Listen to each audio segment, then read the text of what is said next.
हजरत अब्दुल्ला इब्न उमर रजी अल्लाह ताला अन्हु अपने चंद साथियों के साथ गुजर रहे हैं और जंगल से उनका गुजर होता है। जंगल में एक चरवाहे को देखते हैं। यहां देखिए आप, एक तरफ लालच और दूसरी तरफ फिक्र आखिरत, इन दोनों चीजों को देखिएगा। एक चरवाहा बकरियां चरा रहा है पहाड़ से लगे हुए एक वादी में। हजरत अब्दुल्ला इब्न उमर और उनके साथियों को जंगल में भूख लगती है। ये दस्तरखान बिछाते हैं और जो खाना ले गए थे उसको लगा देते हैं। जंगल के चरवाहे पर नजर पड़ती है, उसको बुलाते हैं, चरवाहे इधर आओ, अरे चरवाहे इधर आओ। वो करीब आता है और कहते हैं कि आओ हमारे साथ, तुम भी खाना खा लो, हम खाना खाने जा रहे हैं, तुम भी भूखे होगे, सुबह से बकरियां चरा रहे हो, आओ तुम भी खाना खा लो। उसने जवाब दिया, उस चरवाहे ने, नहीं नहीं, आप ये खाना खाएं, आप तनावुल फरमाएं, आप नोश करें, हम ये खाना नहीं खा सकते हैं इसलिए कि हम रोजे से हैं। चरवाहा रोजे से। अब्दुल्ला इब्न उमर कहते हैं, चरवाहे, इतनी सख्त गर्मी में और इतना बड़ा दिन होता है, ये बकरियां भी तुम्हारी नहीं है, तुम्हारे मालिक की हैं।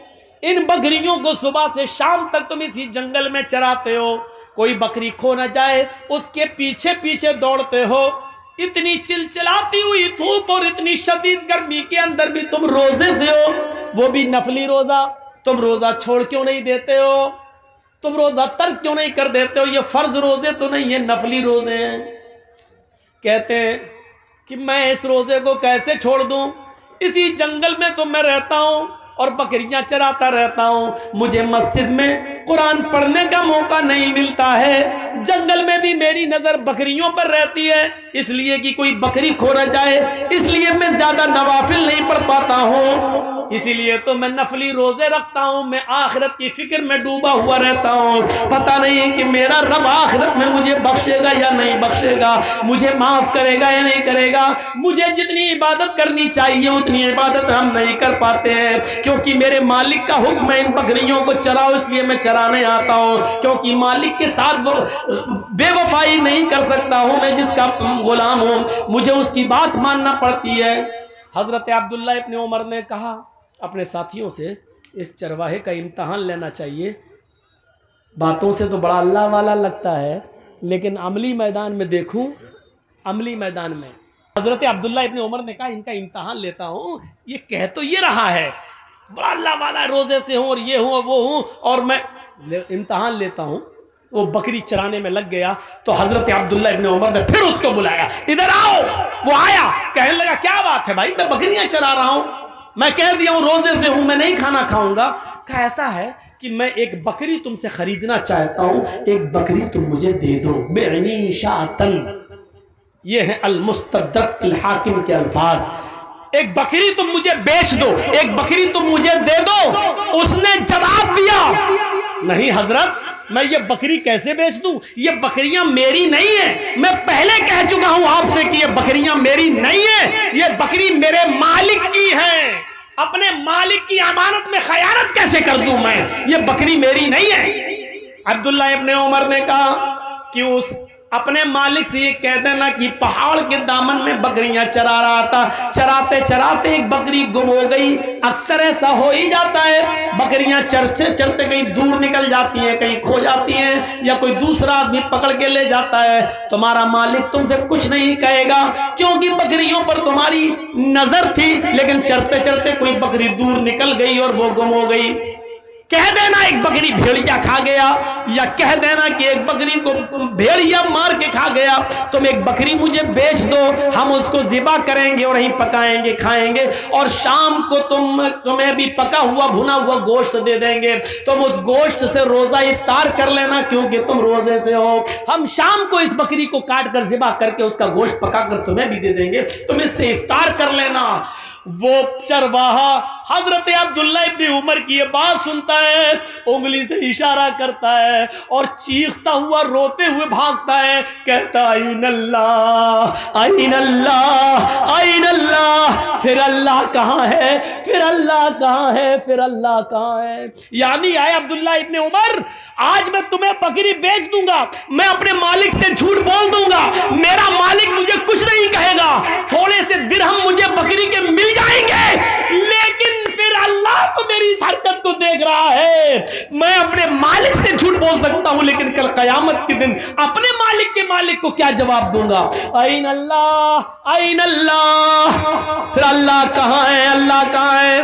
आए नौजवानों, आए इस गांव में जलसा सुनने के लिए आने वालों, तुम्हारे हाथ में शराब की बोतल होती है, उस वक्त तुम्हारे मुंह से ये क्यों नहीं निकलता, मेरा बाप नहीं देख रहा है, मेरी माँ नहीं देख रही है, मेरा बड़ा भाई नहीं देख रहा है, मेरी बीवी नहीं देख रही है, लेकिन अल्लाह तो देख रहा है। अल्लाह कहाँ है, अल्लाह कहाँ है। तुम जुआ खेलते हो, तुम्हारे मुंह से ये आवाज क्यों नहीं निकलती, अल्लाह देख रहा है। तुम चोरी करते हो, तुम्हारे मुंह से ये आवाज क्यों नहीं आती, आइन अल्लाह आइन अल्लाह। अल्लाह कहाँ है, अल्लाह कहाँ है। आजान की आवाज आती है, तुम कैरम बोर्ड खेलते रहते हो, तुम मैच देखते रहते हो, तुम्हारे मुंह से उस वक्त ये आवाज क्यों नहीं निकलती, आइन अल्लाह। कोई देखे ना देखे, लेकिन अल्लाह तो देख रहा है। ये तकवा कहाँ गया है, ये तुम्हारे अंदर की नेकी कहाँ चली गई, ये सोच तुम्हारी कहाँ चली गई। वो चरवाहा भागता है, दूर जाता जा रहा है, कह रहा है आइन अल्लाह आइन अल्लाह। फिर अल्लाह कहाँ है, फिर अल्लाह कहाँ है, यानी अल्लाह तो मुझे देख रहा है। आए अब्दुल्ला, मैं यहां झूठ बोल सकता हूं अपने मालिक से, लेकिन कल कयामत के दिन हमारा झूठ पकड़ा जाएगा, हमें सबके सामने बेनकाब किया जाएगा। हम दुनिया में हम ऐसा नहीं कर सकते, अल्लाह हमारी इस हरकत को देख रहा है। अब्दुल्ला इब्न उमर ने उस चरवाहे को भागते हुए देखा और अपने साथियों से कहने लगे आइन अल्लाह आइन अल्लाह। अल्लाह कहाँ है, अल्लाह कहाँ है। देखो इस चरवाहे के अंदर अल्लाह का कितना डर है, इतना खौफ है। वो अपने गांव जाते हैं, अब्दुल्ला इब्न उमर लौटकर अपने घर जाते हैं और दूसरे दिन उस चरवाहे के मालिक के पास जाते हैं और कहते हैं मुझे ये चरवाहा भी चाहिए और जितनी बकरियां तुम्हारी हैं वो सब मुझे चाहिए, कीमत बताओ, कीमत बताओ। मालिक ने कहा इस गुलाम की इतनी कीमत और बकरियों की इतनी कीमत। अब्दुल्ला इब्न उमर ने गुलाम की कीमत भी अदा कर दी और बकरियों की कीमत भी दे दी। गुलाम को खरीद लिया और गुलाम के साथ साथ बकरियां भी खरीद ली और फिर उस गुलाम को आज़ाद कर दिया। अरे गुलाम, आए फलां के गुलाम, मैंने तुम्हें खरीद लिया अपना गुलाम बनाने के लिए नहीं, आज तुम्हें मैं आजाद कर रहा हूं और ये बकरियां तुम्हें तोहफे में दे रहा हूं। अब तुम इन बकरियों के मालिक हो और किसी के गुलाम नहीं हो। आइन अल्लाह, ये कलमा, इस जुमले ने तुम्हें आज गुलामी से नजात दिला दी है। इसी तरह अल्लाह से डरते रहना, इंशाअल्लाह अल्लाह से इसी तरीके से डरते रहोगे तो यही डर कयामत के दिन जहन्नम से भी तुम्हें आजाद कर देगा, जहन्नम से भी तुम्हें नजात दिला देगा। मेरे भाइयों, कल तक ये सोच थी, कल तक ये फिक्र थी, ये कहां चली गई, आज हमारे अंदर से कहां चली गई। सारे वाकयात मैं आपको कुरान से सुना रहा हूं या हदीस से सुना रहा हूं। मेरे भाइयों, कुरान और हदीस को सुनने की आदत डालिए और उसके मुताबिक अपनी जिंदगी को ढालिए, उसके मुताबिक अपनी जिंदगी को ढालिए और आदत डालिए अपनी सोच को बदलने की। कभी आपने सोचा है, आज भी पैसा लेकर अपना जिस्म बेचने वाली बहुत औरतें तुम्हें मिल जाएंगी, हर शहर में मिल जाएंगी। किशनगंज से लेकर सिलीगुड़ी तक आप चले जाओ, नेट पे तलाश करो, सर्च करो, गूगल पे आप सर्च करो तो हर जगह उनके अड्डे भी तुम्हें मिल जाएंगे। मेरे भाइयों, जरा तसव्वुर करो, वो लड़कियां, वो औरतें पैसा लेती हैं और जिस्म बेचती हैं। सोची तो है, उनसे पूछो ऐसा क्यों करती हो, वो क्या कहेंगी, बिजनेस है मेरा, धंधा है मेरा। उनकी सोच क्या है तवाइफों की, ये बिजनेस है, ये धंधा है, मैं अपना जिस्म बेच रही हूं, पैसा कमा रही हूं, ये मेरा जिस्म है, ये मेरा जिस्म है, ये मेरा बिजनेस है, ये मेरा धंधा है। ये उनकी सोच है। लेकिन हम और आप अपनी बहनों बेटियों से ये काम क्यों नहीं कराते? क्योंकि हम जानते हैं कि ये गलत काम है, ये गंदा काम है, ये हराम काम है और ये बदनामी वाला काम है। ये इंसान को जलील करता है। ये हमारी सोच है। इंसान दो हैं, वो भी इंसान, हम भी इंसान। उसकी सोच क्या है? वो कहती है ये धंधा है, और हमारी सोच क्या है? हम कहते हैं ये गलत और नाजायज और हराम काम है जो हम अपनी माँ बहन बेटी से नहीं करा सकते हैं। गौर कीजिए, दुनिया में इंसान वो भी है, हम भी हैं। उसकी सोच वो है, हमारी सोच ये है। जब इस दुनिया में एक इंसान की दो सोचें हो सकती हैं, तो इसी को अल्लाह कह रहा अपनी सोच को कुरान और हदीस के मुताबिक ढालो। अपनी सोच को अपने हिसाब से मत चलाओ, बल्कि कुरान और हदीस के मुताबिक अपनी सोच को ढालो। अल्लाह के रसूल ने जिन औरतों को नंगा कहा है, वो तुम्हारे फैशन कह देने से फैशन नहीं माना जाएगा, वो नंगी ही रहेंगी। अल्लाह के रसूल ने जिस शराब को शराब और हराम करार दिया है, उस शराब को हम दवा का नाम देकर जायज नहीं कर सकते हैं। वो शराब शराब रहेगी, वो हराम हराम रहेगी।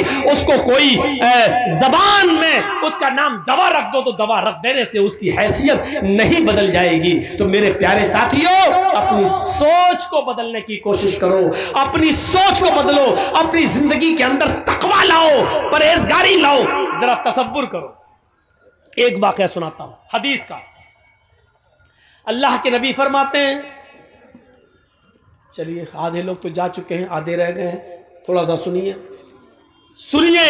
एक और चीज हम आपको सुनाने जा रहे हैं, बहुत जबरदस्त चीज है। अल्लाह के नबी फरमाते हैं कि एक ऐसा जमाना भी तुम अपनी आंखों से देखोगे। अब सोच देखिए, एक ऐसा जमाना आएगा कि तुम अपनी आंखों से देखोगे, युस्बिहु रजुलु मुमिनन व युमसी काफिरन व युमसी मुमिनन युस्बिहु काफिरन यबीउ दीनहु बिइरज़िन मिनद दुनिया।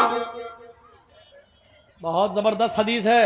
इस हदीस को जिसने भी सुन लिया, अपनी सोच को बदल लो, इंशाअल्लाह कामयाब। सुनिए क्या है। तुम देखोगे लोगों को कयामत से पहले एक ऐसा जमाना आएगा कि तुम देखोगे कि मुसलमान युस्बिहु रजुलु मोमिनन, सुबह जब वो उठेगा तो मोमिन होगा, युमसी काफिरन, शाम होते होते काफिर हो जाएगा। लीजिए, कौन आदमी? सुबह उठोगे मोमिन पाओगे उसको, और शाम होने से पहले पहले वो काफिर हो जाएगा। शाम को उसको देखोगे वो मोमिन होगा, लेकिन सुबह उठते उठते देखोगे कि वो काफिर हो जाएगा। दोनों बातें कह दी। सुबह तुम देखोगे एक इंसान को कि वो मोमिन होगा, लेकिन शाम होते होते वो काफिर हो जाएगा। शाम को देखोगे किसी को कि वो मोमिन होगा, सुबह उठते उठते वो काफिर हो जाएगा। यबीउ दीनहु बिइरज़िन मिनद दुनिया, वो दुनिया के चंद सिक्कों में अपना ईमान बेच देगा। दुनिया के चंद सिक्कों में अपना ईमान बेच देगा।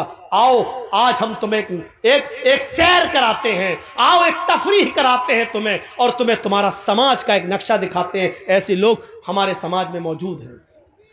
कौन है? सुबह उठते हैं मोमिन होंगे।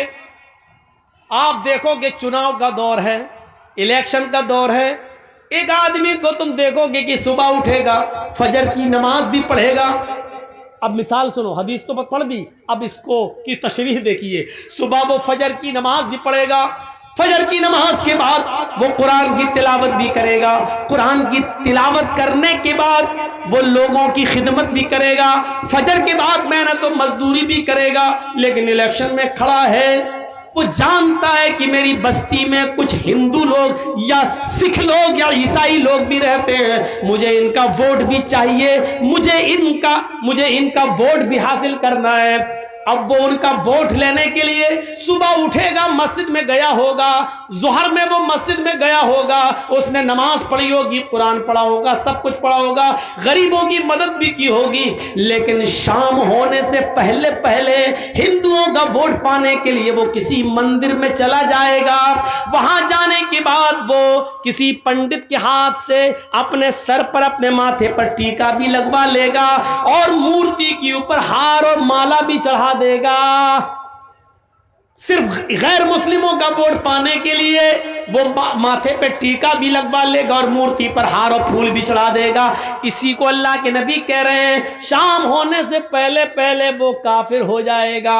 शाम को आप देखोगे कि वो मोमिन होगा, लेकिन सुबह किसी मंदिर में किसी गिरजा में जाकर वो किसी के फूल और हार और माला डालकर हाथ जोड़कर खड़ा होगा और अपने माथे पर टीका भी लगवा लेगा। सुबह होते होते काफिर हो जाएगा। सुबह मोमिन होगा, शाम को काफिर, शाम को मोमिन होगा, सुबह काफिर। और ऐसा क्यों करेगा? दुनिया, वो अपने दीन को दुनिया के चंद सिक्कों में बेच देगा। दुनिया के चंद नोट पाने के लिए, दुनिया के चंद सिक्के हासिल करने के लिए, दुनिया की चंद रुपयों को कमाने के लिए वो अपने दीन की सौदेबाजी करेगा, अपना दीन बेच देगा। ईमानदारी के साथ बताओ, हमारे समाज और सोसाइटी के अंदर ये दौर चल रहा है कि नहीं चल रहा है? लोग अपना दीन बेच रहे हैं कि नहीं बेच रहे हैं? अब हमारी सोच क्या कहेगी? सोच देखिए क्या हो गया। हिंदुस्तान में रहते हैं, हमें भाईचारा बनकर रहना है, हमें उनके यहाँ जाना है, उनको हमारे यहाँ आना है। वो हमारे ईद पे आ जाते हैं तो क्या हम उनकी होली में न जाएं? वो हमारे रमजान के महीने में टोपी लगाकर हमारे यहाँ रोजा इफ्तार में आ जाते हैं, हम उनके यहाँ मंदिर में चले गए तो क्या हुआ? ये भाईचारा है, ये भाईचारा, ये हमारी सोच है, ये नेता की सोच है। लेकिन शरीयत क्या कहती है कि उसने अपने दीन को बेच दिया है चंद टुकड़ों में। तो मेरे भाइयों, सोच वो नहीं है जो हम सोच रहे हैं, सोच वो है जो जनाब मोहम्मद रसूलुल्लाह ने बताई है। हमें उस सोच के ऊपर चलना है, वरना दीन अकबरी नाफिज करने वाला अकबर भी सही हो जाएगा, जिसने जोधा भाई से शादी करके कहा था कि हम दीन इलाही नाफिज करेंगे। उसने एक नया दीन की बुनियाद डाली थी। उसने भी तो यही कहा था कि हम हिंदू मुसलमान सबको लेके चलेंगे। इस्लाम हिंदू भाइयों से नफरत करने की इजाजत नहीं देता। यकीनन इस्लाम हिंदू भाइयों से प्यार करने की इजाजत देता है, ईसाइयों से मोहब्बत करने की इजाजत देता है, सिख और जैनियों से मोहब्बत करने की इजाजत देता है। हाँ, हमारा इस्लाम तो ये कहता है या अय्युहन्नास इन्ना खलकनाकुम मिन ज़करिन व उन्सा। हिंदू मुस्लिम सिख ईसाई इन सब का बाप एक है आदम, और इन सब की मां एक है हव्वा। तुम सब एक बाप के और एक मां के बेटे हो। हाँ, हमारा इस्लाम ये कहता है कि तुम सब भाई भाई हो, लेकिन हमारा इस्लाम मस्जिद छोड़कर किसी के मंदिर में जाकर हार और फूल चढ़ाने की इजाजत नहीं देता है। मेरे भाइयों, भाई भाई का मतलब यह है कि वो बीमार हो जाए तो उसकी देख रेख करो, उसको पैसों की जरूरत पड़ जाए तो उसको दो, उसके घर में चूल्हा नहीं जल रहा है तो आप उसकी मदद करो। अगर वो मौत और जिंदगी की कश्मकश में है और उसको उसके ग्रुप का ब्लड नहीं मिल रहा है, तुम पड़ोस में रहते हो, तुम्हारा ब्लड उसके ब्लड के ग्रुप से मिल रहा है, लेकिन तुम रोजे से हो, उसकी जान जा रही है। डॉक्टर कह रहा है कि ये मुसलमान, उसका पड़ोसी अगर एक बोतल खून दे देता है तो इसकी जान बच जाएगी। तो यहां इस्लाम ये कहता है कि उस हिंदू की जान बचाने के लिए अगर तुम्हारा एक बोतल खून जा रहा है तो दे दो। कहता है रोजे से हो, तो इस्लाम कहता है कि तू अपना रोजा तोड़ दे, लेकिन किसी की जान अगर बच रही है तो एक बोतल खून देकर उसकी जान बचा ले। रोजे की कज़ा तेरी बाद में हो जाएगी, इसको बाद में पूरा कर लेना। इस्लाम इस भाईचारे की इजाजत देता है, लेकिन इस्लाम इस बात की इजाजत नहीं देता है कि हम दूसरों के त्योहार में जाकर रंग फेंकें या उनकी पिचकारियों की होली अपने जिस्म पर बर्दाश्त करें और उनसे ये कहें कि लो हमारे भी रंग लगाओ, हम भी तुम्हारे साथ हैं। लो वो हमारी मस्जिद में अगर नमाज पढ़ने आ जाएं तो इसका यह मतलब नहीं कि हम भी उनके मंदिरों में हाथ जोड़कर खड़े हो जाएं उनका वोट पाने के लिए। इस्लाम इस बात की इजाजत हमें बिल्कुल नहीं देता है। मेरे भाइयों, यही हमें सोच अपने अंदर पैदा करना है। इसी सोच को अगर हमने अपनी सोच बना लिया कि अपनी सोच कुरान और हदीस के मुताबिक ढाल ली, तो मेरे भाइयों अब देखिए सोच है ना, आज पूरी तकरीर सोच पर ही हो रही ना। हमारे यहाँ क्या होता है, हम जितनी नमाजें पढ़ रहे हैं दिन पे दिन गरीब होते जा रहे हैं। मौलाना साहब यार आप तो कहते थे अल्लाह वाले बन जाओ बरकत होगी, हम तो जितनी नमाज पढ़ रहे हैं, रोजा रख रहे हैं, अल्लाह ताला हमें उतना ही आजमा रहा है। हमें तो देखिए पहले कितना पैसा था, पैसा ही नहीं है, मेरा बच्चा बीमार रहता। ये हमारी सोच हो गई। हम जितनी इबादत कर रहे हैं हमें उतनी गरीबी आ रही है, ये हमारी सोच है। अल्लाह के रसूल के जमाने में एक सहाबी ईमान लाए, पहले वो काफिर थे, इस्लाम लाए, ईमान लाए, उन्होंने नमाज पढ़ना शुरू की। जब नमाज पढ़ना शुरू की तो उनको खूब बरकतें हुई, खूब मालो दौलत उनको मिलना शुरू हो गया।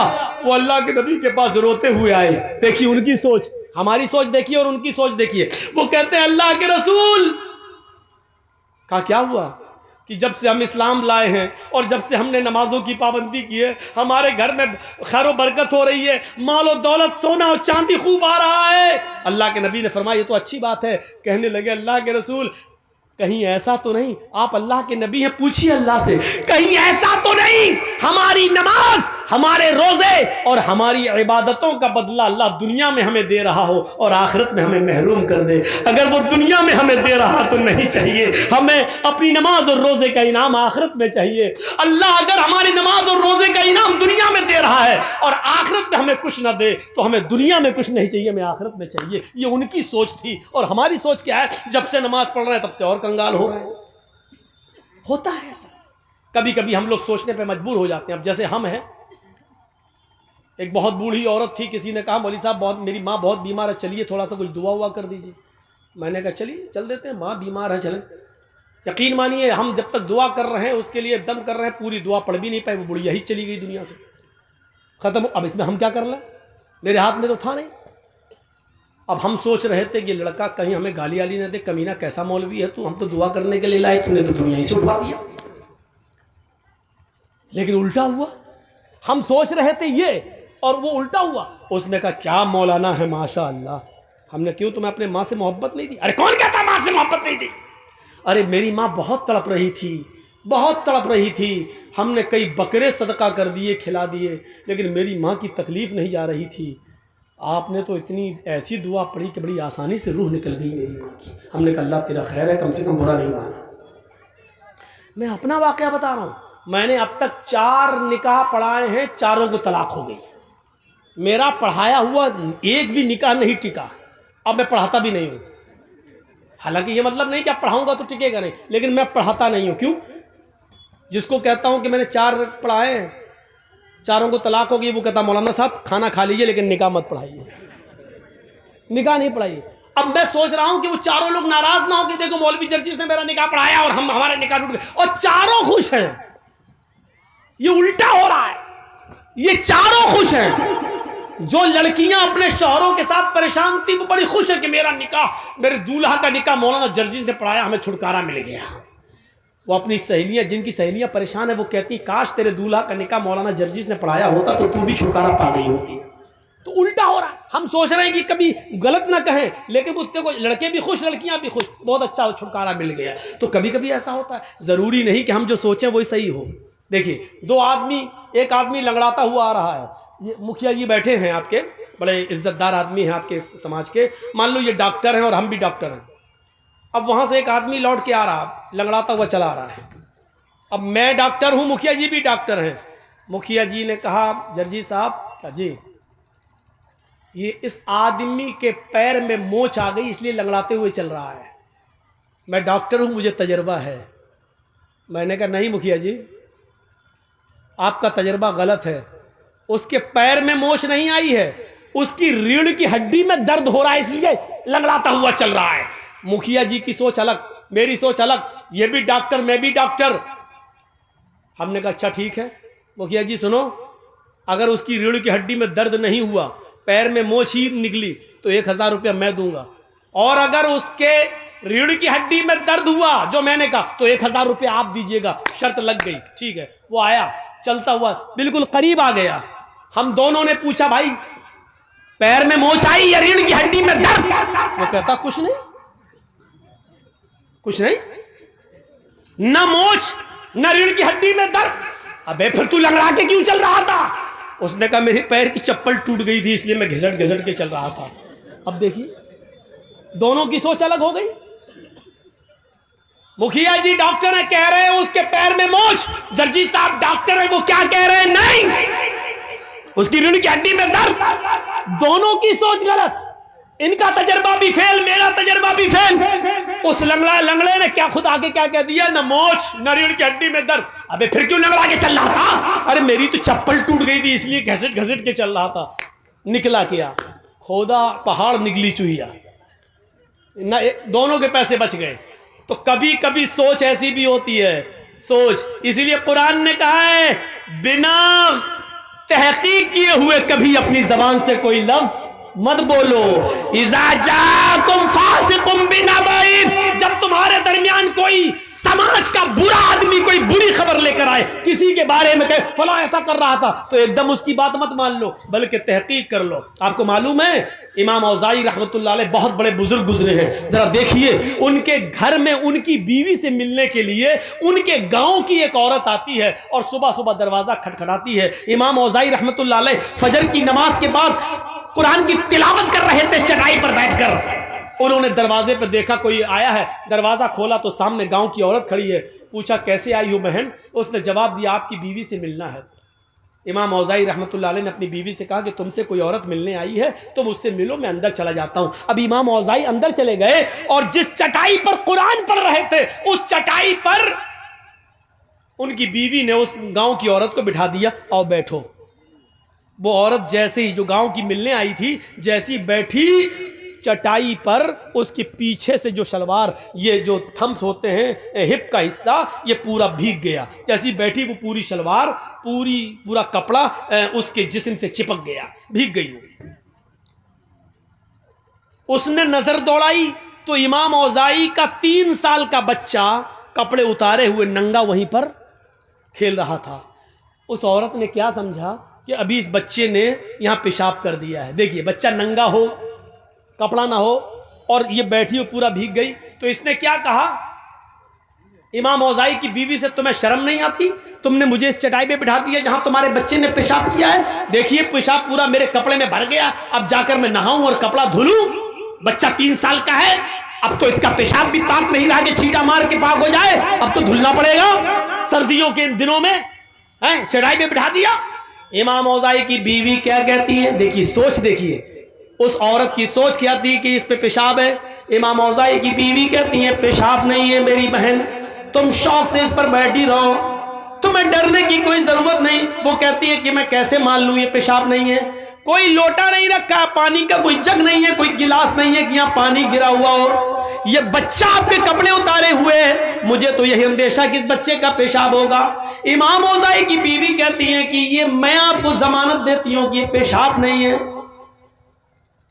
बच्चे ने पेशाब नहीं किया है, लेकिन बच्चे का कपड़ा उतारा, उसने नाली में पेशाब किया, यहां नहीं किया है, तुम बेफिक्र रहो। उसने कहा इमाम औज़ाई की बीवी से, ये पेशाब नहीं है और पानी भी नहीं है, तो फिर है क्या? पहले मुझे बताओ, मुझे सेटिस्फाई करो। इमाम औज़ाई की बीवी कहती है जब तुम मान नहीं रही है तो अब मुझे तुझे बताना पड़ रहा है कि ये क्या है। सुन, जब तू नहीं मान रही है तो सुन, मेरे शौहर फजर की नमाज पढ़ के आते हैं और इसी चटाई पर बैठकर कुरान की तिलावत करते हैं। कुरान पढ़ने के बाद फिर वो अपने रब से अपने गुनाहों की माफी मांगते हैं और तौबा करते हैं। इतनी तौबा करते हैं, इतना रोते हैं अपने रब के सामने कि उनके आंखों से गिरने वाले आंसुओं से ये चटाई भीग जाती है, तर हो जाती है। मेरी बहन, तुम जिस चटाई पर बैठी हो और जिस चटाई के से भीग गई हो, ये मेरे बच्चे का पेशाब नहीं है, ये पानी नहीं है, ये मेरे शौहर के आंखों से गिरने वाले आंसू हैं, जो अल्लाह के खौफ से और अल्लाह के डर से रोते हैं, जिस आंसुओं से तुम्हारी शलवार भीग गई है। देखा आपने वो क्या सोच रही थी और वजह क्या निकली है। जरूरी नहीं हम किसी के बारे में कुछ सोचें, जरूरी नहीं कि हम किसी के बारे में जो सोचें वो सही हो सकता है कि हमारी सोच गलत हो। इसीलिए कुरान कहता है या अय्युहल्लज़ीना आमनू इज्तनिबू कसीरम मिनज़्ज़न्न इन्न बअज़-ज़न्नि, ईमान वालों, ऐ मुसलमानों, कभी अपने मुसलमान भाई के बारे में ज्यादा बदगुमानियां मत रखो। ज्यादा बदगुमानी नहीं। एक लड़की कानों में लीड लगाकर मोबाइल हाथ में रखकर सड़क पर चली जा रही है और बातें करती हुई जा रही है, हमारा दिमाग फौरन वहीं पहुंचता है, ये अपने बॉयफ्रेंड से बात कर रही है। अरे वो जल्दी चल रही है, कानों में लीड लगी है, बात करती हुई जा रही है। जरूरी नहीं कि वो अपने बॉयफ्रेंड से बात कर रही है, हो सकता है कि उसकी बहन बीमार हो, उसको डिलीवरी हो रही हो और वो किसी को फोन करके हॉस्पिटल में बुला रही हो, इसलिए वो जल्दी चल रही हो। ये भी हो सकता है कि वो जल्दी किसी से बात करती हुई जा रही है, उसका बाप का एक्सीडेंट हो गया हो और वहां फोन आया हो कि बेटी जल्दी आओ, कुछ रुपए लेकर, जरूरी नहीं है कि वो बॉयफ्रेंड से बात कर रही हो। इसीलिए कुरान कहता है किसी के बारे में ज्यादा बदगुमानियां मत पाला करो, किसी के बारे में ज्यादा बदगुमानियां मत रखो, किसी को तो सोच देखिए हमारी सोच क्या है और उसकी सोच क्या है। मेरे भाइयों, सोच को बदलने की कोशिश करो, सोच को बदलो, सोच को। मेरे भाइयों, मौलाना जर्जीस और मुखिया जी की बनती नहीं है। एक मिसाल दे रहा हूं, मौलाना जर्जीस की और मुखिया जी की बनती नहीं है, आपस में नाराजगी है। न ये मुझे देखना चाहते हैं, न मैं इनको देखना चाहता हूं। मुखिया जी अपने घर के दरवाजे पे खड़े, छत पे खड़े, जर्जीस साहब जा रहे हैं, नमाज के लिए जा रहे हैं। जर्जीस साहब की नजर मुखिया जी पर पड़ गई। जर्जीस साहब मुंह हिला रहे हैं, होंठ हिल रहे हैं। अब मुखिया जी के दिल में क्या आया, ये कमीना मुझे गाली दे रहा होगा, क्योंकि हमारी बनती नहीं है ना, हम होंठ हिलाते हुए जा रहे हैं। मुखिया जी ने हमारे होंठ हिलते हुए देखे, कमीना में गाली दे रहा, जरूर दिल में गाली दे रहा हूं, होंठ हिल रहे हैं। मुखिया जी की ये सोच सही भी हो सकती है, लेकिन ये सोचने का पावर और हक अल्लाह ने नहीं दिया है। हो सकता है जर्जीस साहब की मुखिया जी से आंखें लड़ गई, जर्जीस साहब मुखिया जी को गाली न दे रहे हो। ये भी तो हो सकता है कि वो नमाज पढ़ने जा रहे हो और वुजू बना के घर से निकले हो, वो वुजू के बाद की दुआ पढ़ रहे हो। या ये भी तो हो सकता है कि वो सुभान अल्लाह और अल्हम्दुलिल्लाह कहते हुए जा रहे हो, कुछ भी हो सकता है। इसीलिए कुरान कह रहा है या अय्युहल्लज़ीना आमनू जुतनिबू कसीरम मिनज़्ज़न इन्न बअज़-ज़न्नि ईमान वालों, तुम किसी के बारे में ज्यादा बदगुमानियां मत अपने दिलों में पाला करो। बहुत सी बदगुमानियां इंसान को बहुत बड़ा गुनाहगार बना देती हैं। यही तो मैं 20 साल से सुनाते आ रहा हूं कि जो जितना अमीर बाप है, मैं आपको एक पहचान बता रहा हूं आपको कि जिस लड़की के जिस्म पर जितना कम कपड़ा आपको दिखाई दे, जो जितने शॉर्ट कपड़े पहने हुए आपको मार्केट में और बाजारों में दिखाई दे, समझ लेना ये उतने ही अमीर बाप की बेटी जा रही है। ये पहचान है, ये पहचान है। वो बाप मेरी नजर में बखील और कंजूस बाप है जो अपनी बेटी को 5 मीटर का कपड़ा भी पूरा लाकर न दे सके। बखील है, कंजूस है और वो अपनी बेटी का सौदागर है। अल्लाह के रसूल ने ऐसे बाप को दयूस कहा है। और दयूस का माना जानते हो? सुनो, इस गुस्से की वजह आप खुद हैं, हम नहीं हैं। और मुझे ये गुस्सा आज क्यों आ रहा है, ये सब आप भी समझ रहे होंगे। गुस्सा जिंदों को आता है, मुर्दों को नहीं आता है। जिंदों पर को गुस्सा आता है, मुर्दों को नहीं। आपको गुस्सा आना चाहिए, जायज बात पे आना चाहिए। अल्लाह के रसूल को भी गुस्सा आता था, और इतना आता था कि आपकी गुस्से में आंखें लाल हो जाती थी और ऐसा लगता था जैसे किसी ने अनार का जूस, अनार का रसा नबी अकरम की आंखों में डाल दिया। लोग कहते गुस्सा हराम है, नाजायज गुस्सा हराम है। जायज बात पर आप गुस्सा कर सकते हैं। आपकी बेटी बेपर्दा घूम रही है, आप गुस्सा कीजिए, आपको कौन रोक रहा है? आपकी बीवी बेपर्दा घूम रही है, आप गुस्सा कीजिए, आपको कौन रोक रहा है? आपका 10 साल से बड़ा बेटा अगर मस्जिद में अजान की आवाज सुनकर नमाज पढ़ने नहीं जाता, आप उसको मारिए और उस पर गुस्सा होइए। यह गुस्सा जायज है, और गुस्सा जिंदों को आता है, मुर्दों को नहीं।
ये अभी कई मर्तबा लाइट गड़बड़ करेगी, अभी देखिएगा।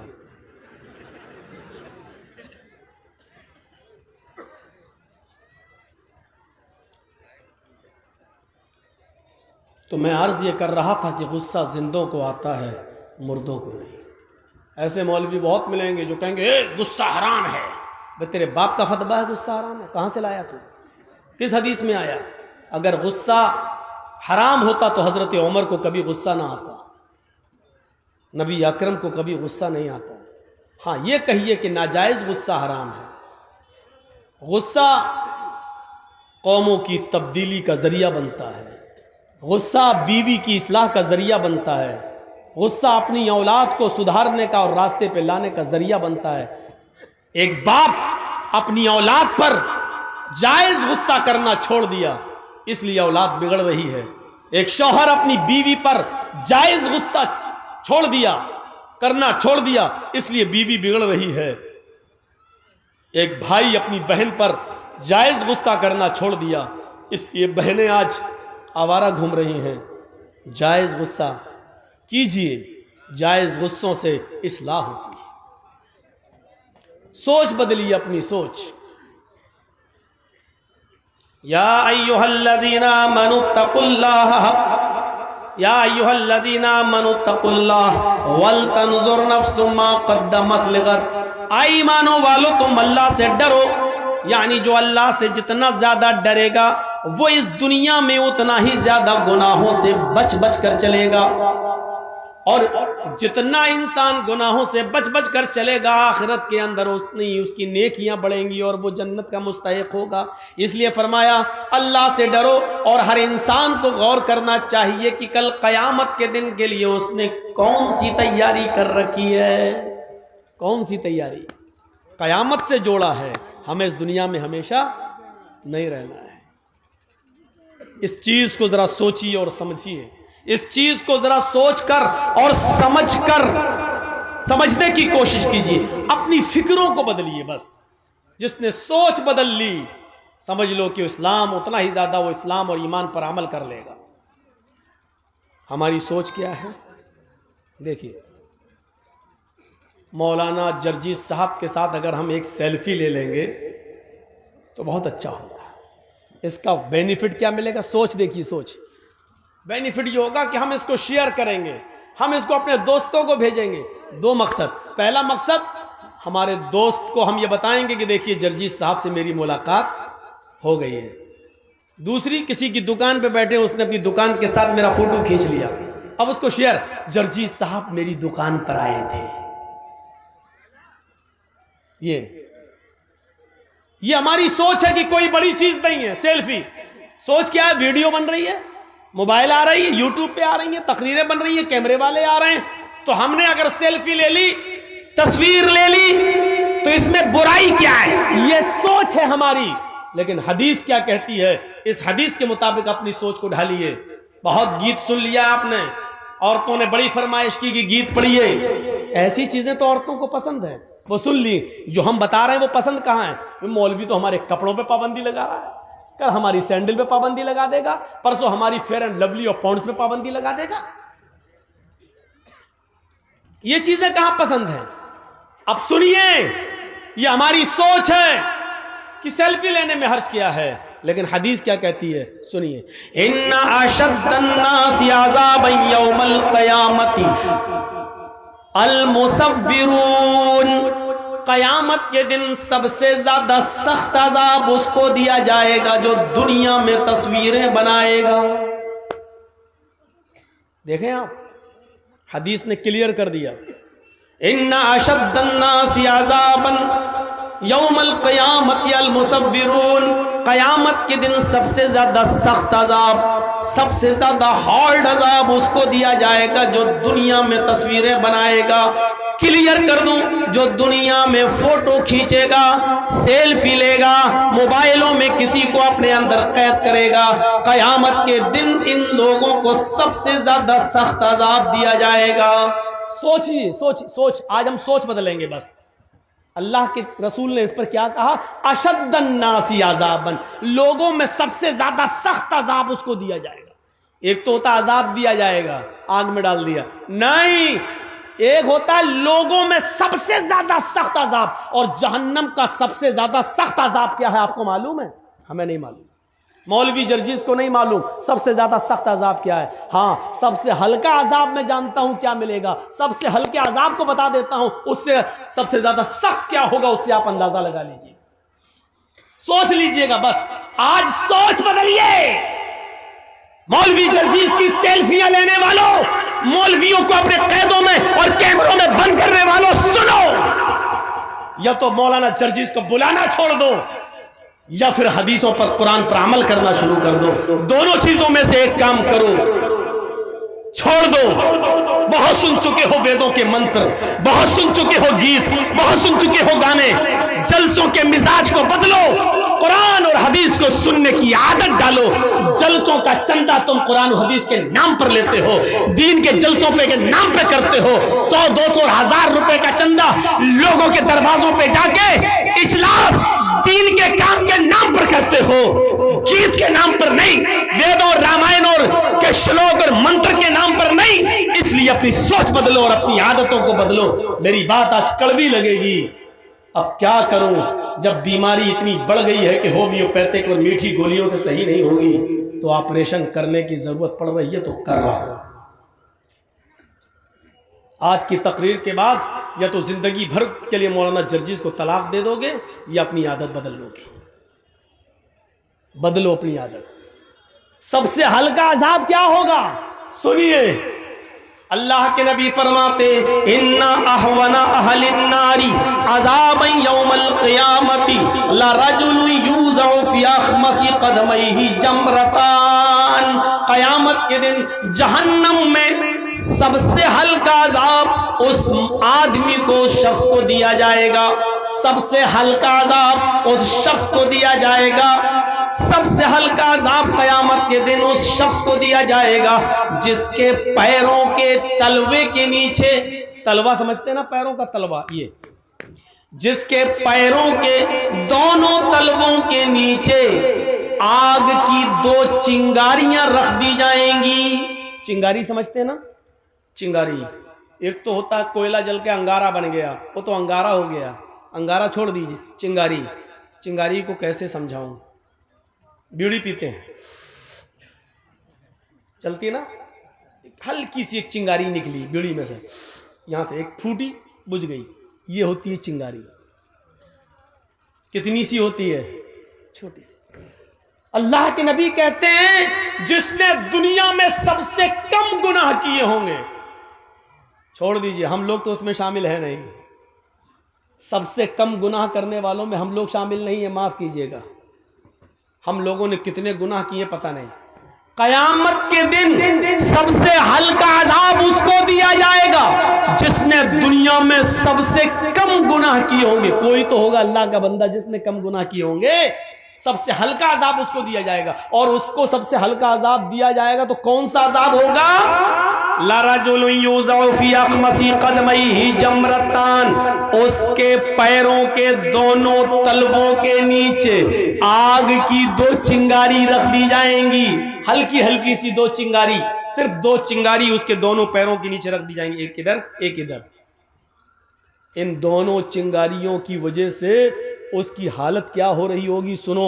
अल्लाह के नबी क्या फरमाते हैं और अपनी सोच को बदलो। अल्लाह के नबी क्या कहते हैं? सब इन दोनों चिंगारियों की वजह से उसकी हालत ये होगी, यगली मिनहुमा दिमागुहु, जैसे तुम हांडी के अंदर पानी भरकर आग पर रख देते हो, चूल्हे पर रख देते हो, और थोड़ी देर के बाद वो पानी जब बॉयल होता है, उबलता है, हांडी में उस पानी के खौलने की आवाज आती है।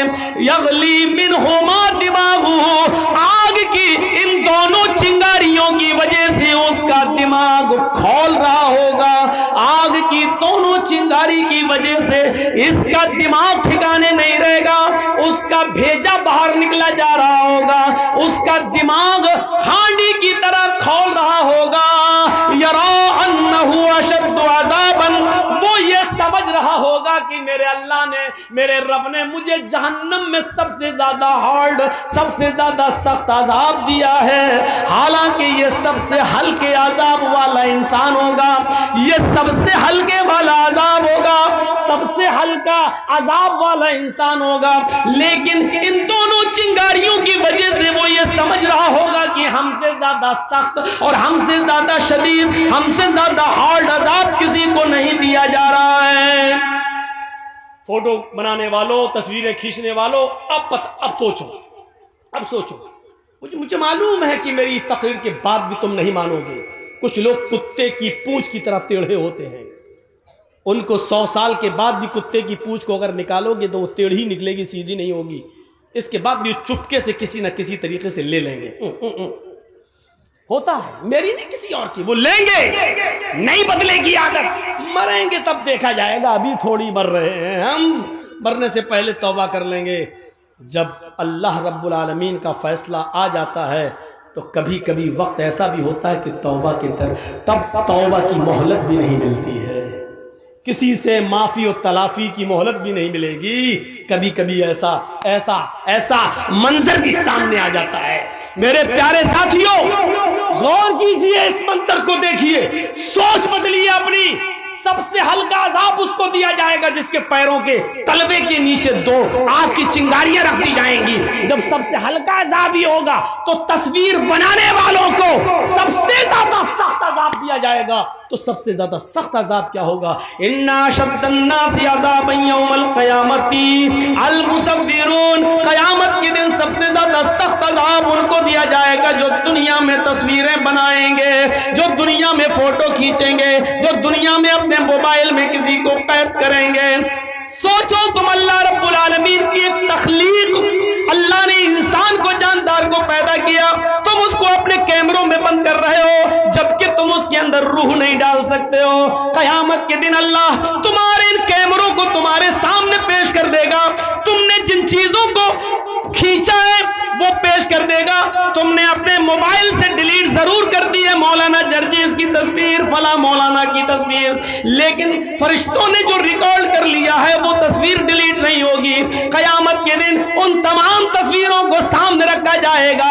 फिर अल्लाह कहेगा, इनके अंदर रूह डालो, जो ना तुम्हारी ताकत है, ना हमारी ताकत है, ना तुम्हारा बाप रूह डाल सकता है, ना मेरा बाप रूह डाल सकता है। अल्लाह कहेगा, आए फरिश्तों, इन्होंने हमारी तख्लीक की है, इन्होंने जानदारों की तस्वीरों को कैद किया है, फिर इसने रूह नहीं डाली है, ले जाओ इनको जहन्नम के अंदर फेंक दो और सबसे ज्यादा सख्त अजाब दो, सबसे ज्यादा हार्ड अजाब इन्हीं को दो। वो सबसे ज्यादा सख्त अजाब क्या होगा हमें नहीं मालूम। हाँ, सबसे हल्के अजाब से हम सोच सकते हैं कि जब हल्का अजाब ही है तो सख्त अजाब फिर क्या होगा? सख्त अजाब क्या होगा? अपनी सोच को बदलो। हम अपनी सोच नहीं बदल पा रहे हैं। अल्लाह ने क्या कहा? सोचो, गौर करो कि कल कयामत के दिन के लिए तुमने कौन सी तैयारी करी। जब ये सोचोगे कि हमें कयामत के दिन अल्लाह के सामने सवाल का जवाब देना है तो हम दुनिया में अल्लाह से डरेंगे। कुरान की एक आयत पढ़ता हूं, जरा इसका मंजर देखिए आप। वमन अरज़ा अन ज़िक्री फ़इन्न लहू मईशतन ज़न्का। कभी सोचा है इस आयत को मौलवियों ने बहुत बार पढ़ा होगा, मिंबरों पर, खुतबों में और तकरीरों में। जरा हमसे भी सुन लो। वमन अरज़ा अन ज़िक्री फ़इन्न लहू मईशतन ज़न्का। जो मेरे जिक्र से एराज करेगा, जो मेरे जिक्र से एराज करेगा, हम कयामत के दिन फ़इन्न लहू मईशतन ज़न्का, हम उसकी रोजी को तंग कर देंगे। अल्लाह ने यह नहीं कहा कि हम उसकी रोजी को बंद कर देंगे, अल्लाह ने कहा हम उसकी रोजी को तंग कर देंगे। अब सुनिए, बंद करना क्या होता है और रोजी तंग करना क्या होता है। अब किसी की आवाज नहीं निकलना चाहिए, जो जिसकी आवाज निकले उसको फौरन भगाओ यहां से। थोड़ा सा सुन लीजिए। मैं चाहता हूं कि बहुत आसान उर्दू में आपको समझाऊं, क्योंकि ये मिला जुला बेल्ट है। आप लोग बंगला भी समझते हैं, लेकिन बिहार है, इसलिए आप हमारी जो ज़बान से उर्दू लफ्ज़ निकल रहे हैं आप उसको, हम बहुत आसान उर्दू बोलते हैं ताकि आप और हम सब और हमारी माँ बहनें भी समझ जाएं। अगर उनके कानों में मेरी आवाज़ जा रही है तो थोड़ी देर के लिए वो अपनी साड़ी और अपनी सैंडल दूसरों को दिखाना छोड़ दें। औरतों की आदत होती है, साड़ी तेरी कितने की, कहाँ से ली, चप्पल कितने की, ये लिपस्टिक कहाँ मिली है, ये दुपट्टा कहाँ मिला, ब्लाउज कहाँ से लाई, यही उनकी आदत होती है। और ये आदत उनकी कभी बदल नहीं सकती, फितरत है, फितरत है, आदत कभी नहीं बदल सकती है। तो सुनिए, वमन अरज़ान ज़िक्री, पहले तो ये समझो कि जिक्र किसको कहा गया। जो मेरे जिक्र से एराज करेगा, एराज का मतलब मुंह फेरेगा। अब एराज भी बताना पड़ेगा ना, वमन अरज़ान ज़िक्री, जो मेरे जिक्र से एराज करेगा। एराज करने का मतलब पीठ दिखाएगा, मुंह फेर लेगा। एक होता मना कर देना, हट चल हट, नहीं, मानेगा लेकिन पीठ फेर लेगा, अभी हम नहीं कर रहे, चलो। यह है एराज करना, यह है एराज करना। वमन अरज़ान ज़िक्री, जैसे मैच देख रहे हैं, इंडिया पाकिस्तान का मैच आ रहा, 5 ओवर रह गए हैं, इसी बीच में अजान की आवाज आ गई, अल्लाहु अकबर अल्लाहु अकबर। हम 5 वक्त के नमाजी हैं लेकिन मैच देखने के शौकीन हैं।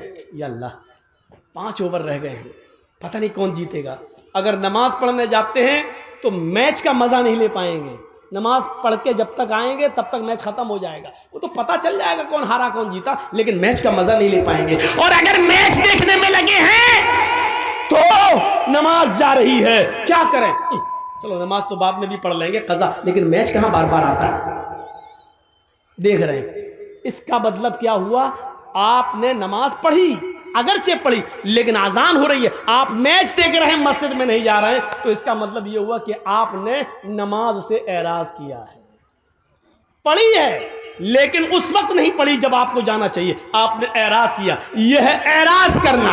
वमन अरज़ान ज़िक्री, और जिक्र से मुराद नमाज है, जिक्र से मुराद नमाज है। कुरान में अल्लाह ताला ने फरमाया, इज़ा नूदिया लिस्सलाति मिन यौमिल जुमुअति फसअू इला ज़िक्रिल्लाह, जब जुमे के लिए मुअज्जिन अज़ान देने लगे और बुलाने लगे, पुकारने लगे, अल्लाहु अकबर अल्लाहु अकबर, जब जुमे की अज़ान की तरफ तुम्हें बुलाया जाए, जब जुमे की नमाज के लिए तुम्हें बुलाया जाए, इज़ा नूदिया लिस्सलाह, जब नमाज के लिए तुम्हें आवाज दी जाए, यानी अज़ान की आवाज आए, फसअू इला ज़िक्रिल्लाह, तो तुम चल पड़ो, कहां, अल्लाह के जिक्र की तरफ। देखिए यहां जिक्र कहा, अल्लाह के जिक्र की तरफ, यानी जुमे की नमाज के लिए। जिक्र से मुराद नमाज।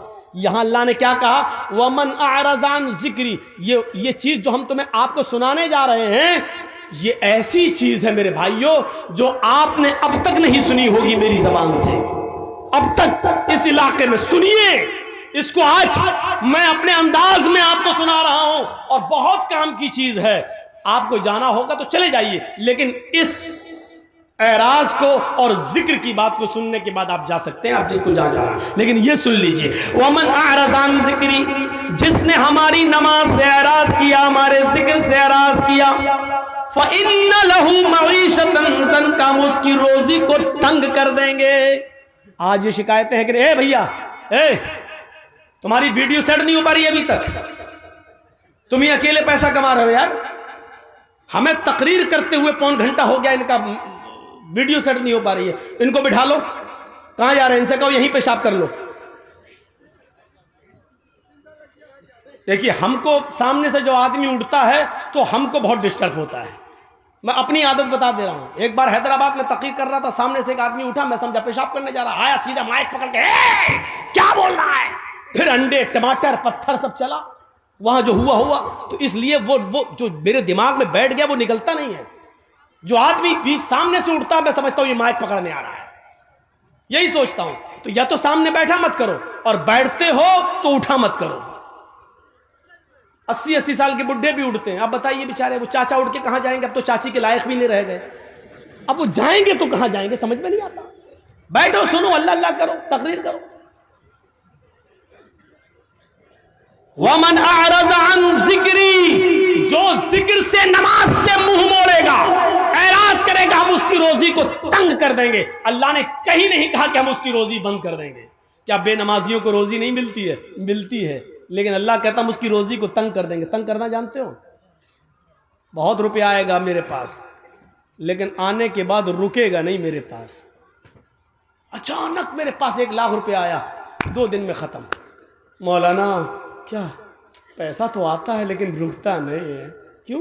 कभी बेटा बीमार, कभी बीवी बीमार, कभी बच्ची बीमार, कभी ये बीमार। इसी को कहते हैं तंग करना। हम तुम्हारी रोजी को तंग कर देंगे, पैसा आएगा लेकिन रुकेगा नहीं। यह है रोजी को तंग करना। अब जा रहे हो झड़फुक्कों के पास। झड़फुक्का समझ रहे हो ना? मौलवी, मौलाना साहब क्या बरकत नहीं हो रही घर में? क्यों नहीं हो रही? पता नहीं मौलाना साहब, पता लगाओ। पैसा तो बहुत आता है लेकिन रुकता नहीं है। मौलाना साहब बेचारे वो क्या पैसे को रोकेंगे? अगर मौलवियों के पास पैसा रोकने की कोई दुआ होती तो बेचारा 5,000 रुपए में मस्जिद में नमाज क्यों पढ़ाता? 2, 4, 5,000 रुपए के लिए जलसा क्यों करता? ये हमारी अकल। सोचो, मैंने फिर कहा सोच बदलो, सोच बदलो। तुम मौलवियों से तावीज ले रहे हो। अरे मौलवी के पास तो खुद बेचारे के पास इनकम नहीं हो रही है। मौलवी खुद बददुआ दे रहा मदरसे के सेक्रेटरी को, खुद तो कमाता है 1 लाख रुपया, हमको दे रहा 5,000 रुपया। एक मौलवी साहब तो मस्जिद में दुआ कर रहे थे खुतबा देने के बाद, अल्लाह जितनी तनख्वाह हमारी उतनी मस्जिद की सेक्रेटरी की कर दो। अब कोई आमीन ही नहीं बोल रहा है। मस्जिद का सेक्रेटरी भी आमीन नहीं बोल रहा। भाई क्यों नहीं बोलता? बोल। नहीं साहब तब तो बर्बाद हो जाएंगे।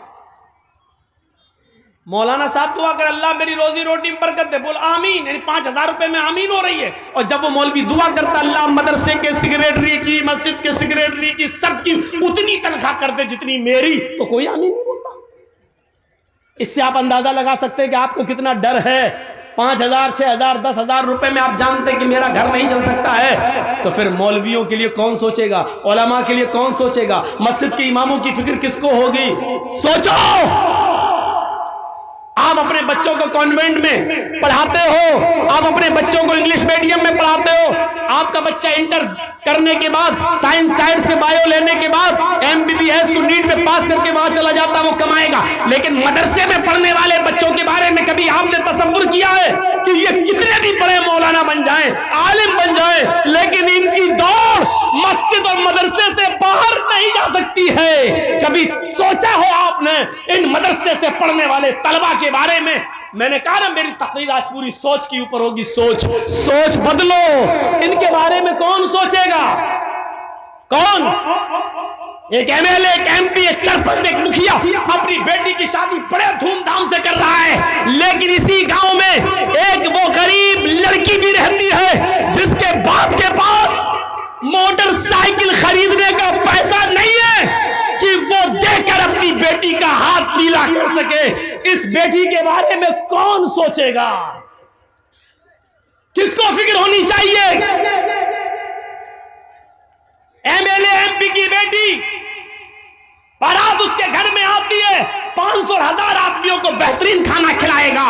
लेकिन सोचो उस गरीब आदमी की बेटी के घर में अगर 400 और 500 आदमियों की बारात नहीं, सॉरी बारात का लफ्ज बदनाम मत करो, इसलिए मैं कहता हूं ये 400 और 500 चोर, ये लुटेरे, ये डाकू जिस घर में पहुंच गए हैं, कभी सोचा है कि उस लड़की का बाप इनको कहां से खिलाएगा? क्या कहां से कर्जा लेगा? इन बेटियों के बारे में कौन सोचेगा? और इनके माँ बाप के बारे में कौन सोचेगा? इस्लाम ने तो गरीबों के लिए भी रास्ते निकाले थे, आपने रास्ते बंद क्यों किए? सुनना पड़ेगा आज तुम्हें, क्या तुम्हारे बाप को भी सुनना पड़ेगा। जब तक मैं यहाँ हूँ, ये अथॉरिटी, पावर मुझे जनाब मोहम्मद रसूलुल्लाह की शरीयत ने दिया है, ये सुनना पड़ेगा तुम्हें। इसलिए सोचो। कुरान ने बार बार कहा फ़अतबिरू या उलिल अब्सार, आए अकल रखने वालों सोचो। कुरान ने बार बार कहा तदब्बरून, क्या तुम गौर व फिक्र नहीं करते? ताकिलून, क्या तुम अक्ल शऊर से काम नहीं लेते? कुरान ने बार बार सोचने और फिक्र करने की दावत दी है कि सोचो। वमन अअरज़ अन ज़िक्री फ़इन्न लहू मईशतन ज़ंका, जो दुनिया में अल्लाह के जिक्र से एराज करेगा, हम उसकी रोजी को तंग कर देंगे। फिर समझो एराज किसको कहते हैं? एराज हमारी बीवी का, यानी हमारा और हमारी बीवी का, दोनों का बच्चा तो एक ही होता है। बच्चा लेटा है, पैदा हुआ है, 6 महीने का है, 7 महीने का, माँ का दूध पीता है, लेकिन माँ टीवी का सीरियल देख रही है। सोचिएगा, माँ टीवी का सीरियल देख रही है, बहुत अच्छा नाटक आ रहा है, बहुत अच्छा सीरियल आ रहा है, बच्चा भूख से रो रहा है, बच्चा भूख से रो रहा है। माँ की जिम्मेदारी है कि अपने रोते हुए बच्चे को उठाए, अपनी पिस्तान से अपना दूध पिलाए, लेकिन माँ जानती है कि बच्चा रो रहा है, लेकिन बच्चे को रोने दे रही है, लेकिन सीरियल का ड्रामा नहीं छोड़ रही है। थोड़ी देर का और है, इसको पूरा हो जाने दो, बच्चे को दूध पिलाऊंगी तो सही से देख नहीं पाऊंगी। इसको कहते हैं कि इस माँ ने बच्चे से एराज किया है, यानी माँ बच्चे को भूल गई है। माँ ने बच्चे को भगा नहीं रही है, बच्चे को फेंक नहीं रही है, बच्चे को मार नहीं रही है, बच्चे से पीठ फेर ली, यानी एराज कर लिया। यानी माँ अपने बच्चे की फिक्र नहीं कर रही है, बल्कि सीरियल की फिक्र कर रही है। इसका मतलब क्या है? एराज कर, इसको कहते हैं एराज। अब आप समझ गए ना एराज किसको कहते हैं? घर में आग लगी है, आग जल रही है, मेरा घर जल गया और हम मैच खेलने में लगे, किसी ने खबर दी तुम्हारा घर जल गया, जल्दी जाओ। अब हमें फिक्र होनी चाहिए कि हम अपना घर बनाएं, दोबारा बनाएं। जितना जल गया कोई बात नहीं, जितना बच जाए जल्दी जाएं, पानी वानी डालकर उसको ठंडा करें। जो जल गया वो तो जल गया, लेकिन जो बचा सकते हैं उसको तो बचाएं। लेकिन हमें घर की फिक्र नहीं है, बल्कि हम मैच खेलने में लगे हैं। इसको कहते हैं कि हमने घर से एराज किया, हमने घर से एराज किया, हमें घर की फिक्र नहीं है। इसको कहते हैं एराज। बच्चे से मुंह फेर लिया, यानी बच्चा रो रहा है लेकिन माँ टीवी देखने में लगी है, इसको कहते हैं बच्चे से मुंह फेरना, इसी को एराज कहते हैं। और कुरान ने इसी को कहा है, वमन अरज़ अन ज़िक्री फ़इन्न लहू मईशतन ज़ंका, जो मेरे जिक्र से, मेरी नमाज से एराज करेगा, यानी आजान के वक्त मस्जिद में नहीं आएगा, खेत में लगा हुआ है, खेती कर रहा है, बाजार में लगा हुआ है, मार्केटिंग शॉपिंग कर रहा है, हाँ, चाय पीने में लगा है, होटल में बैठा है, आजान की आवाज सुन रहा है, लेकिन मस्जिद की तरफ नहीं जा रहा है। आजान की आवाज सुन रहा है, कैरम बोर्ड खेल रहा है, आजान की आवाज सुन रहा है, लेकिन वो अपने मशगले में अपने काम को नहीं छोड़ रहा है। इसको कहते हैं कि उसने नमाज से एराज किया है। वमन अरज़ अन ज़िक्री, दुनिया का कोई मौलवी तुम्हें कोई ताबीज नहीं दे सकता है, तुम्हारे घर में मालो दौलत के दरवाजे नहीं खोल सकता है, तुम्हें घर में खैर और बरकत का कोई ताबीज नहीं दे सकता है। अगर कोई मौलवी देता है तो वो झूठ बोलता है, अगर देता है तो ड्रामा कर रहा है, नौटंकी कर रहा है। अल्लाह ने पहले ही कह दिया, जब तू मेरे जिक्र से, नमाज से मुंह मोड़ेगा तो हम तेरी रोजी को तंग कर देंगे। अब तू चाहता है कि हमारे घर में खैर और बरकत हो, अगर तू चाहता है जो कमाता है वो पैसा रुके, तो नमाज को पाबंदी के साथ अपने वक्त पर पढ़ना शुरू कर दे। जब तू अल्लाह के जिक्र का ख्याल रखेगा, नमाज का ख्याल रखेगा, तो तेरी रोजी में तंगी नहीं आएगी, तेरी रोजी में बरकत होगी। ये इलाज बताया है अल्लाह तबारक व तआला ने रोजी में बरकत का। जा रहे हो कठमुल्लों के पास, ये तुम्हें क्या देंगे? जो खुद 5-6 हज़ार रुपए महीने पे बेचारे नमाज पढ़ाने वाले, वो आपसे और ले लेंगे। 100 रुपए दो, हमने तुम्हें तावीज दिया है, 51 रुपए दो, 101 रुपया दो, हमने तुम्हें इतना अच्छा, इतनी मेहनत करके तावीज बनाया। उनका तो रोजी रोटी इसी पे चली रही है, वो तुम्हारे घर में रोजी और रोटी के दरवाजे क्या खोलेंगे? वमन अरज़ अन ज़िक्री। अब सुनिए, अल्लाह के जिक्र से एराज करने वालों का अंजाम क्या होता है। नमाज को नमाज के वक्त में न पढ़ने वालों का अंजाम क्या होता है, वो भी सुन लीजिए। सन 1995 की बात है, 1995 की तकरीबन। सुनिएगा गौर से, ये वाकया हमारे और आपके दिलों को झंझोड़ देगा। ये बात कब की है?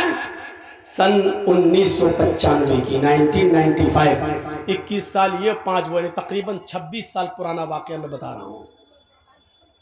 सुनिए,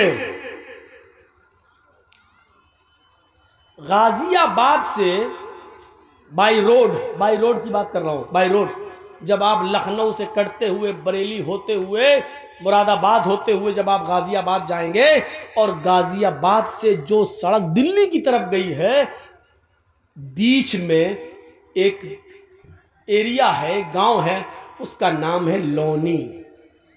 मशहूर जगह है लोनी, मुसलमानों की बस्ती है, काफ़ी मुसलमान उसमें रहते हैं, बहुत अमीर और पैसे वाले लोगों की बस्ती।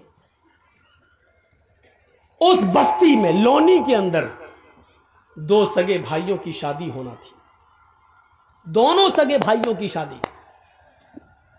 और जिस गांव में बारात जाना थी वो एक ही गांव है, एक ही गांव में, लड़कियां अलग अलग थी लेकिन बारात एक ही गांव में जाना थी। तो शादी से